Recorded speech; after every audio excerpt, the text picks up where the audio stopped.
¿En qué andan los trabajadores y las masas populares? Desde hace unos meses viene bajando la movilización, escraches, etc. A pesar de los intensos esfuerzos que hace el activismo por mantener y acrecentar la movilización y participación, estas decaen. Es que ellos han logrado reconstruir, aunque sea algo, el grado de contención que tenían tiempo atrás sobre el pueblo. Han recuperado algo del consenso que tenían los dirigentes políticos, sindicales, y las instituciones mismas. Fue esto lo que hizo decaer los niveles de movilización y participación. Responder con un sí o con un no, basado en la apreciación subjetiva y muchas veces superficial de cada cual, cierra el camino a profundizar en un fenómeno que puede ser mucho más complejo y contradictorio de lo que parece. Parece más adecuado para acercarnos a la respuesta, hacer un repaso, aunque sea ligero y breve, de los hechos que protagonizaron gran parte de las masas en la Argentina. ¿Cómo viene el proceso? Ya en el conflicto de Aerolíneas Argentinas se pudo palpar claramente un vuelco en la conciencia de grandes sectores populares. Así en la solidaridad, como en los millones de comentarios y conversaciones en la calle, pudo comprobarse ese cambio, que se vino engendrando desde mucho antes y llegado ese momento se expresó en forma evidente. Otro momento fue en uno de los últimos ajustes del gobierno de la Rúa, en el estado de ánimo popular se evidenció que se había traspasado un límite cual. El de la débil esperanza de que con estos dirigentes y estas políticas podían haber alguna salida a la crisis, en la aplastante mayoría de las opiniones se reflejaba la convicción en que por este camino no había salida positiva. Desaparecieron los últimos restos de la esperanza y de confianza en esta dirigencia. Ya era muy difícil encontrar quien los defendiera o les siguiera dando crédito. Crecieron las luchas y el debate popular. Luego vino el contundente resultado electoral del 1 4/10, un 42% del electorado negó estar representado por esta clase dirigente, los dos partidos que se habían repartido en elecciones anteriores el 80 y el 90% de los votos, no llegan al 40%, las otras ofertas electorales no convencen. Se crea un vacío de representatividad, y por lo tanto, crujió el sistema de dominación vigente. A comienzos de diciembre un rotundo paro general lanzado por la enorme presión y tensión popular, suma a masivos sectores de capas medias.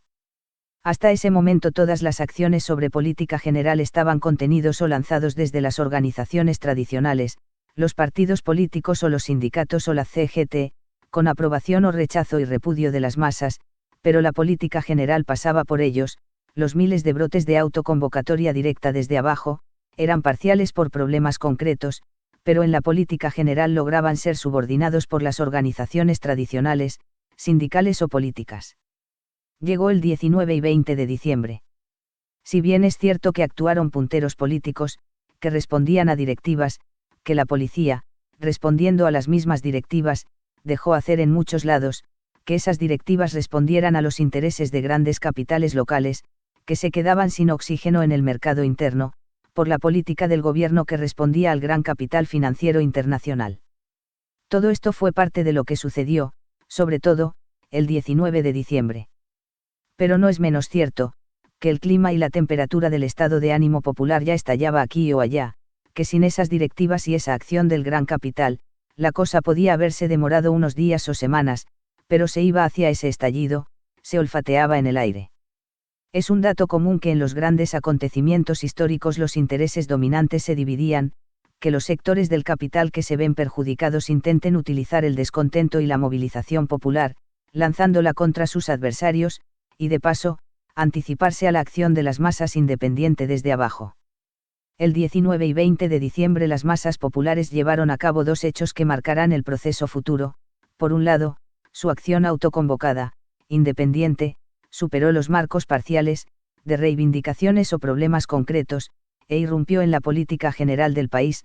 Por otro lado, rompieron el chaleco de fuerza de las organizaciones sindicales y políticas tradicionales, y actuaron al margen de ellas, desconociéndolas, y aún en contra de ellas, repudiándolas. Ya el crujido del sistema de dominación no se sintió solo en las urnas, sino en las calles y en la vida cotidiana. La autoconvocatoria, entendida como proceso de la autonomía e independencia de las masas, pasa a ser la forma principal del movimiento, no subordinada por nada ni nadie. En ese sentido, el alza de la movilización no es un estallido espontáneo más, o en todo caso, es un estallido espontáneo que contiene una alta dosis de experiencia política acumulada, Porque masivamente se repudia, se escracha, se hostiga a los dirigentes e instituciones tradicionales. Un corte muy profundo y, en gran medida definitivo, se ha producido. A continuación se desata un largo rosario de acciones, movilizaciones, escraches, debates, etc., autoconvocadas e independientes de las masas, sin que nadie, ninguna organización las controle, ni pueda hacerlo, acciones que muestran un alto grado de madurez y autocontrol de los participantes. A partir de esos hechos se supera el ánimo de impotencia que dominaba el sentimiento de millones, y que daba lugar a frases como, somos un pueblo de corderos, etc. Crece la confianza de las masas en sus propias fuerzas, y con ello, el número y la calidad del activismo social. Nacen las asambleas vecinales autoconvocadas. A todo esto la crisis económica sigue su marcha ascendente. El poder y sus instituciones se refugian en sí mismo, su aislamiento de la sociedad es mayúsculo. Hasta allí, la clase obrera y los trabajadores, salvo hechos puntuales y aislados, no intervienen como clase con perfil propio, participan, pero confundidos y mezclados con otros sectores sociales. Entre las organizaciones piqueteras de desocupados, predominaban por su peso, las más proclives a la conciliación y negociación con el régimen. Las clases medias, grandes sectores de los cuales se habían ilusionado con la entrada al primer mundo, reciben golpes cada vez más duros en sus condiciones de vida. El contraste de sus ilusiones con la realidad es mayúsculo. Las clases medias comienzan a virar de hecho hacia el acercamiento y simpatía hacia la clase trabajadora, alejándose del gran capital y sus políticas. Con esto se insinúa un cambio profundo en las relaciones de fuerzas entre las clases. Por un lado, el auge de movilizaciones y escraches continuos, la aparición de asambleas barriales, elevan el estado de ánimo en millones, y por otro lado, las disputas internas cada vez más y más agudas, paralizan en gran medida la acción del gobierno y del gran capital. Todo eso crea condiciones propicias para que la clase obrera y los trabajadores, ocupados y desocupados, luego de años y décadas de aislamiento y represión, y de acción desorganizadora, desmoralizadora y represiva de la dirigencia sindical, comience a aparecer como clase en escena, crecen los movimientos piqueteros y aparece el proceso de toma de fábricas. El enemigo intenta reaccionar, y reprime salvajemente una movilización del movimiento piquetero Aníbal Berón, asesinando a 2 militantes. Pretenden aislar a las tendencias más dignas y rebeldes del movimiento piquetero. Tienen preparado la complicidad y el silencio de los medios de comunicación, pero la maniobra se rompe y quedan al descubierto. La opinión pública se vuelca a favor de los piqueteros y repudia la represión, lo que da lugar a movilizaciones importantes e inmediatas. Quedan más aislados que nunca las tendencias piqueteras conciliadoras y negociadoras con el régimen, y surgen más rodeadas que nunca las tendencias piqueteras de oposición frontal al régimen. Hoy la iniciativa está en manos de esas tendencias del movimiento piquetero, y se opacan y empalidecen las tendencias conciliadoras. Comienza a ser más nítida la presencia de la clase obrera y los trabajadores, al margen de que tanto en el proceso de fábricas tomadas como en los movimientos piqueteros queden cuestiones importantes y delicadas sin saldar. El poder intenta frenar con otros métodos, despliega planes de 150 pesos, los desocupados los toman, e inmediatamente se movilizan reclamando más planes. Y como la crisis se agudiza, los reclamos aumentan. Se cortan rutas y calles, cosa que provoca estorbos y dificultades a quienes transitan, pero estos, en general, no manifiestan hostilidad, sino muchas veces simpatía hacia quienes cortan las rutas. En la opinión pública es evidente que se ha producido un cambio, se rompe el aislamiento social de la clase trabajadora, ocupada y desocupada, aislamiento que venía de varias décadas atrás. El momento actual. En estos momentos, por un lado, no hay nada que indique que el poder, sus instituciones y dirigentes hayan logrado reconstruir algo de la capacidad de contención social que supieron tener en otros momentos. Esto lo atestigua las desventuras, idas y venidas en el proceso electoral, en los reiterados y desesperados llamados de la Iglesia a realizar cambios que logren reconstruir aunque sea algo de esa contención de otrora. Por otro lado, ante los problemas puntuales las masas no bajan su capacidad de reacción y respuesta, se movilizan ante las agresiones que sufren, por la desaparición y asesinato del joven Diego Peralta, ante el asesinato de un joven obligado por la policía a tirarse al riachuelo, todo el barrio se hila a la calle, en Córdoba incendian una construcción que era un negociado de la Intendencia y los vecinos unidos impiden que los bomberos apaguen el incendio y que la policía intervenga, en Moreno. Destruyen una casa que era un aguantadero de ladrones amparado por la policía por negocios conjuntos. Y se podría seguir nombrando hechos cotidianos, grandes y pequeños. Esto indica que las masas no han retrocedido, ni retroceden, pero, a la vez, no avanzan más allá de los hechos puntuales y directos. Perciben y sienten en su vida y relaciones cotidianas que, por ahora, carecen de un grado de cohesión como para desplegar su acción en otros terrenos que no sean los inmediatos. Ante el problema concreto, inmediato, puntual, las opiniones se unifican y es posible actuar en conjunto. Y no es poca cosa, sino un logro enorme, que sea una práctica cotidiana el salir a la calle juntos ante los problemas. Pero ante problemas más generales, las opiniones se dispersan, el conjunto pierde cohesión.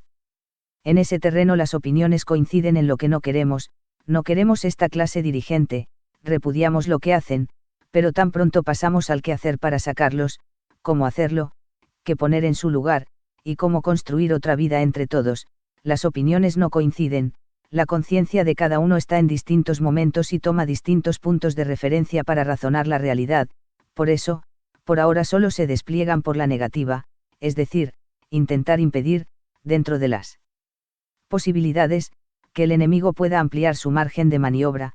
Las encuestas electorales oficiales y no oficiales demuestran que las masas les quitan margen de maniobras, los asfixian. Pero no están dentro de las posibilidades de las masas, por ahora, incidir profundamente en las peleas, en conos, reagrupamientos, etc., en las alturas. Una mirada desde el ángulo de clase. La situación de la pequeña burguesía y capas medias, y la de la clase obrera y los trabajadores. Las capas medias. Es un sector numeroso y heterogéneo, con pronunciada diferenciación en su interior. Veamos los síntomas claros de su cambio en el último periodo. Su irrupción en marchas, actos, movilizaciones, protestas, etc., configura una conducta distinta a la acostumbrada habitualmente en este sector. En general, todo este sector, hasta su nivel más alto, ha sentido el impacto de la crisis, ha perdido las ilusiones de una entrada de la Argentina al primer mundo, su visión del sistema capitalista ya no es la misma que tenía antes. Ha descendido enormemente la confianza en el sistema político e institucional, sus partidos y dirigentes, en la mayoría ha desaparecido totalmente esa confianza. La reacción ante esta nueva situación varía de acuerdo al nivel económico en que se encuentra cada porción de este sector, y en la coyuntura concreta que se presenta existe también una tendencia conservadora. Hay un sector alto, el más pequeño en número, que a pesar de que la crisis lo tocó, tiene márgenes para actuar dentro del sistema, y si se ordena un poco la cosa, cree que puede encontrar su lugar bajo el sol, aunque ese orden de las cosas signifique el estancamiento en el hambre de millones, la inseguridad en todos los órdenes, etc. Esta parte ni siquiera puede considerarse a sí mismo como seres humanos a los que afectan el conjunto de males y pestilencias que se derivan de la situación, ecológicos, de inseguridad en todos los órdenes, etc., sino que ve y siente como un bolsillo, por eso predomina en él la idea de aceptar la realidad tal cual es, adaptarse y reubicarse. En general esta porción por su actitud, juega para que se pueda reordenar la cosa dentro de los nuevos y más escasos márgenes impuestos por la crisis del sistema. Le sigue a esta porción otra capa mucho más numerosa, que a pesar de ser seriamente afectada y haber participado en las protestas, al no tener otras respuestas y alternativas, por momentos desea ilusionarse con que se mantenga esa cierta calma, ha crecido su sensibilidad ante los problemas de los demás, ante los problemas sociales, pero razona desde dónde quedó ubicado. Después de todo, hay gente que está peor y si no pueden cambiar las cosas, apostemos a este precario equilibrio, a que la cosa no se deteriore más aún. Hay una tercera porción, compuesta por quienes están ante el descenso inminente o ya descendieron al nivel de desposeídos, su condición social actual ya no es de clase media, pero no se desprenden de la noche a la mañana de los hábitos, costumbres y psicología de ese sector, pero, aunque resiste, la vida la obliga a ir cambiando día a día. Y ante el sentimiento de impotencia para resolver la crisis, estos estados de ánimo también abarcan a sectores trabajadores. Las tendencias conservadoras provienen de su psicología y confianza en el sistema capitalista, formada sobre la base de una posición social y una forma de vida determinada. Este sector intermedio, tan pronto alienta esperanzas de ascender como temores de descender, acostumbrado a trabajar individualmente y atrapado en el engranaje de la competencia capitalista no puede concebir otro tipo de sociedad, y hoy son esos mismos engranajes los que trituran, todo lo cual le generan una conducta dubitativa y vacilante, que le impide proponer y llevar adelante un proyecto de cambio social profundo como el que requiere la crisis actual. Por más que en cada momento de calma posterior al sacudón de la crisis, los traicione en su psicología e ilusiones y crean ver un espejismo, nada hay en la realidad que les permita razonar la posibilidad de un cambio. Al contrario, al poco tiempo, esa calma se demuestra como una pausa, y cada vez más corta, entre un sacudón y el siguiente. Por lo tanto, su psicología y sus ilusiones se estrellan contra una realidad que los va obligando a razonar de manera contraria y a considerar su situación, sus relaciones y alianzas. La movilización popular desatada desde diciembre, que incluyó a este sector, tuvo, entre otros dos factores, por un lado, descomprimió y dispersó la atención del régimen, centrada hasta ese momento en la clase trabajadora y los sectores más pobres, por otro lado, despegó a las capas medias del gran capital, creando las condiciones para romper el aislamiento social de la clase trabajadora, ocupados y desocupados, lo que posibilitó que estos pudieran comenzar a aparecer en escena con perfil propio. La clase obrera y trabajadora.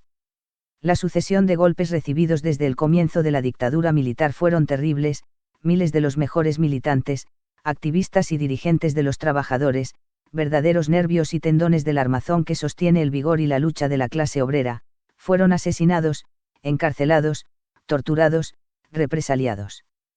Comienza, con la dictadura y Martínez de Hoz, el proceso de desindustrialización del país. Comienza a crecer la desocupación. Las cúpulas sindicales actúan abiertamente como agentes del régimen dentro del movimiento obrero, para descomprimir todo momento de presión y tensión, desmoralizar, desorganizar y reprimir. Cierre de miles de fábricas, despidos de trabajadores al más tibio intento de defender un derecho o una conquista. Pérdida brutal de conquistas y derechos. Durante la década del 90 se encuentra con un problema que las actuales generaciones de trabajadores no conocían y, por lo tanto, no sabían cómo enfrentar, millones de desocupados. Amputada y desestructurada por el cierre de miles de fábricas y ramas de producción. Y mientras porciones de la clase obrera resistían como podían, por sectores, aislados y separados del conjunto, con luchas puntuales de fábricas que cerraban, de gremios, de empresas que se privatizaban, y dividida, con sectores dentro de los propios trabajadores que se contagiaban de las ilusiones que imperaban en la pequeña burguesía y las capas medias con el cuento de la entrada del país al primer mundo. Aislada socialmente, dividida y fracturada, desmoralizada y con profunda desconfianza hacia sus propias fuerzas y posibilidades, era imposible que la clase trabajadora pudiera desencadenar un movimiento nacional de respuesta a tanta degradación. Pero aún en esas condiciones la cantidad de luchas aisladas, los movimientos y choques parciales que se generaban aquí o allá, tendía a elevar la tensión entre los trabajadores, lo que obligó a la cúpula sindical degradada a lanzar varios paros generales para descomprimir.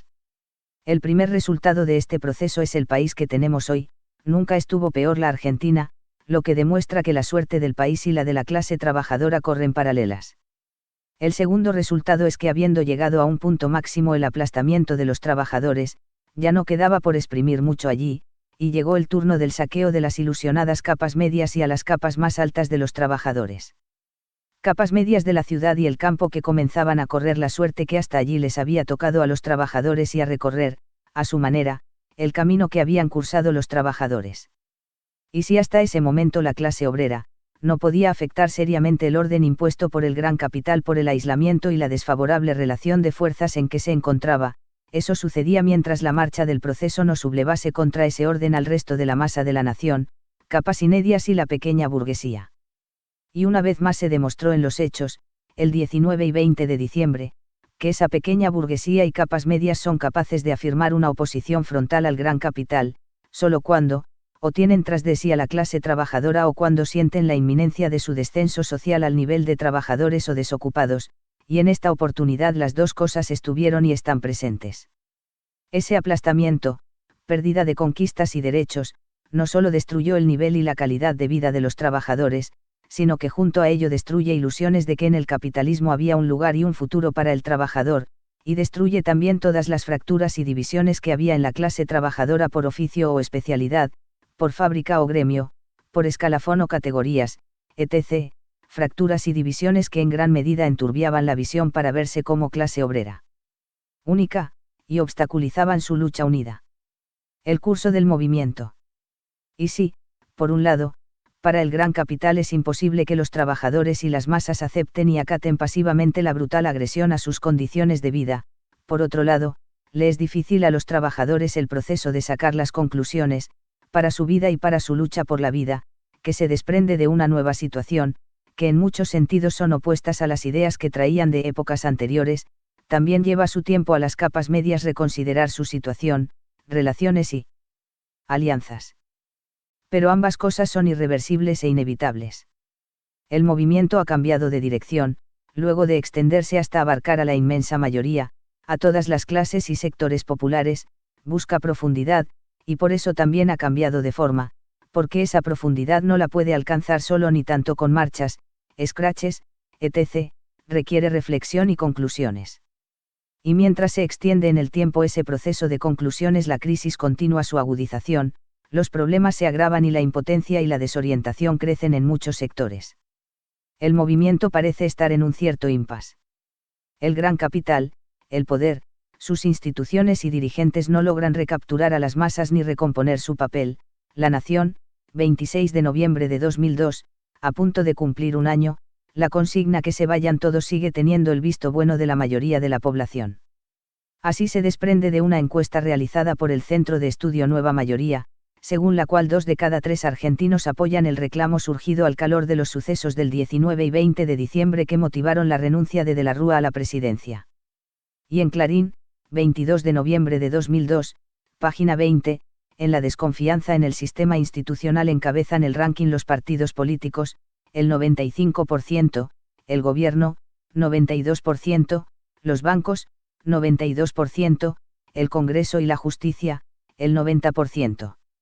Las cifras son contundentes, demoledoras, no hay dudas en el pueblo, ellos siguen robando, con ellos no se puede solucionar nada. No han recuperado nada de la confianza en el pueblo. No es esta la causa del impasse.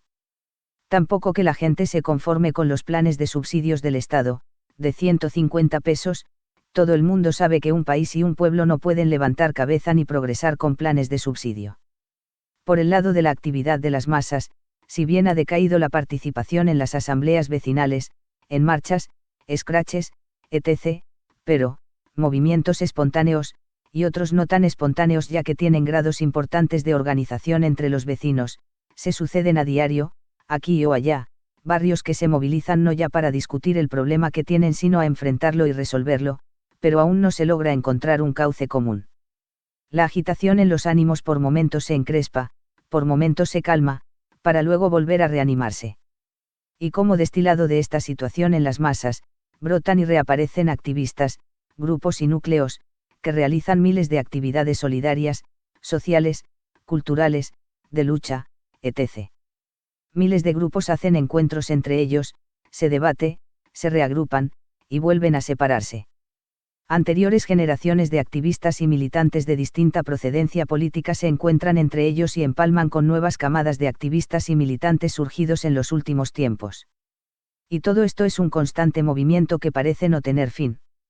Pero ambos movimientos, el de las acciones de las masas y el de los activistas sociales y políticos, no existen ni viven aisladamente, cada uno por su lado, sino que están interconectados, se influencian y se condicionan mutuamente.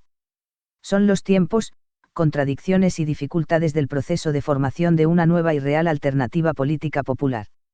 La descomposición del régimen y sus instituciones, si bien, por un lado, pudren a algunas porciones de cada grupo social, por otro lado, desata un proceso que va liberando fuerzas que estaban contenidas ideológica, política y prácticamente. Aunque, lógicamente, un primer momento de esa liberación parece solo un movimiento tumultuoso, impulsivo, caótico. El movimiento se mantiene latente, potencialmente vigoroso, amenazante para el gran capital y el poder, pero por momentos, y según de dónde se lo mire parece ausente, impotente y temeroso. Es que el movimiento tiene su propia lógica interna que no siempre coincide con formas preconcebidas y estereotipadas, ni con la ansiedad y las necesidades inmediatas. En el proceso del movimiento pesan y determinan, en cada momento las relaciones de fuerza, las que implican grados y tiempos de maduración de objetivos comunes, nivel de organización alcanzado, experiencia política acumulada, y en ese curso se alternan agigantados los estados de ánimo que se nos cruzan a cada uno: desánimo, impulsividad, indignación, impotencia, entusiasmo, agotamiento, etc. De lo que se trata es de captar y entender esa lógica interna propia. ¿Qué tendencia tiene? No podemos adivinar el futuro, pero sí podemos precisar dónde estamos y qué hacíamos tiempo atrás y dónde estamos y qué hacemos ahora. Tomemos unos pocos ejemplos. Hasta hace unos años las mayorías populares tenían identidades políticas definidas, peronismo y radicalismo se repartían la adhesión popular, y era adhesión y calor popular genuino, expresado con entusiasmo, y hasta con fanatismo, y no solo en elecciones sino en la vida cotidiana. Hoy todo eso ha desaparecido. La identidad política de las mayorías populares en la Argentina hoy es una incógnita. Salvo los periodos de gobiernos militares, solo 2 partidos gobernaron en la Argentina en los últimos 50 años, por lo cual hoy son los principales depositarios de ese 95% de la desconfianza popular. La institución de los partidos políticos, que era defendida apasionadamente, en acaloradas discusiones y hasta arriesgando y perdiendo la vida en actos y actividades de cada partido, hoy están totalmente desprestigiados, y la condena popular hacia ellos proviene de sus mismos partidarios de ayer, de los más diversos colores políticos. En la sucesión de las encuestas, puede verse claramente que todas las instituciones y dirigentes van creciendo en el desprestigio, y que los bancos van ascendiendo posiciones en la escala de desprestigio, ya comparten el segundo puesto junto al gobierno. La gran banca es quien decide desde hace décadas la política y la economía de cualquier país, pero esto permanecía oculto a la vista de la opinión pública. Hoy el pueblo va identificando con precisión dónde está el corazón y el cerebro del sistema que lo roba y oprime. La acción o inacción popular que antes respondía siempre en forma directa o indirecta a partidos y sindicatos, hoy responde a una nueva forma, la autoconvocatoria, pues si bien las asambleas de vecinos autoconvocados no han podido evitar pagar el derecho de piso de todo primer intento, que otra cosa que autoconvocatoria es cuando un barrio sale como en Córdoba, Moreno, Lugano, Ballester, etc. ¿Acaso alguna organización preexistente los convocó? De ninguna manera, fue autoorganización de los mismos vecinos. Una nueva oleada, más vigorosa y profunda que la anterior, se está insinuando con fuerza. Los masivos niveles de repudio a las instituciones que rigen la vida de la sociedad, están indicando, por un lado, que el repudio no se debe a un hecho, que no es circunstancial, sino que se engendró en un largo proceso que llevó a la Argentina a la decadencia actual, cuya mejor expresión es la degradación de esas mismas instituciones, y por lo tanto, no pueden volver atrás, rectificarse a sí mismas. Por otro lado, indican que el pueblo ya no tiene margen para seguir su vida, mientras que cada uno y la mayoría se las podía seguir rebuscando, se toleró, pero ya se pasó el límite. Por último, esos niveles de repudio están indicando que el pueblo ya llegó a la conclusión de que nadie puede, por su cuenta, ni ningún sector por separado, realizarse en la vida de una sociedad que se hunde, y que con esta clase dirigente y este régimen es imposible evitar el hundimiento. Por lo tanto, ya llegó a ser inmediata, inminente, directa, sin mediaciones ni velos, la contradicción entre esta clase dirigente y este régimen, por un lado, y la vida inmediata de cada uno y de cada sector, por otro lado. El problema a resolver. Resolver esta contradicción, por lo tanto, se va convirtiendo, y cada vez más intensamente, en el objetivo prioritario, inmediato y directo de las mayorías populares. En una palabra, a pesar de los distintos niveles de comprensión, y de la dispersión de opiniones sobre cómo resolverlo, la aplastante mayoría ya llegó o va llegando a la conclusión que para resolver, no ya sus sueños y aspiraciones, sino su sobrevivencia diaria y más elemental, tiene que sacar del medio ese obstáculo que se levanta en su camino, que alcanzar ese objetivo mínimo, la sobrevivencia, no será posible mientras ese obstáculo permanezca en ese lugar. Esa conciencia alcanzada por las masas obliga a elevar el planteamiento de los objetivos y la acción a la altura de la conciencia alcanzada, pero, ¿cómo hacerlo? ¿Acaso, gran parte de la izquierda no viene diciendo esto hace ya tiempo, y lo repite incansablemente? Gran parte de la izquierda concibe la culminación de este proceso de conciencia de las masas, cuando las masas den muestra de su comprensión y disposición acerca de que hay que terminar con toda esta clase dirigente, y eso sucederá cuando se adhieran y sigan a la izquierda. Mientras tanto, lo que hace esa izquierda es tratar de ponerse a la cabeza de los reclamos inmediatos de las masas, y por ese camino éstas van a apoyar a esa izquierda. Y ese será entonces el momento para sacamos de encima a esta clase dirigente. Veamos más de cerca las cosas.